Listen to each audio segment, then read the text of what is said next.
DJ Sports.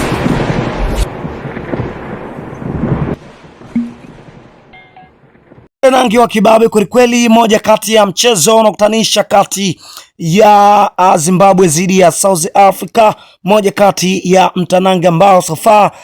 umekuwa ukiheadline kwelikweli, hasa kwa mashabiki wa timu zote mbili hizi za taifa, na tumeweza kuona kwamba moja kati ya maandalizi kabambe kwelikweli yaliweza kufanywa na makocha wa timu zote mbili. Nini kitachokwenda kujili katika zile dakika 90 za mchezo, mimi na wewe hatujui. Karibu mwanasoka wapote pale ulipo, karibu nasi, unaweza ukashare nasi kupitia sehemu yako ya comment, lakini pia tuambie wewe ni shabiki wa timu ya taifa ipi, lakini pia unatokea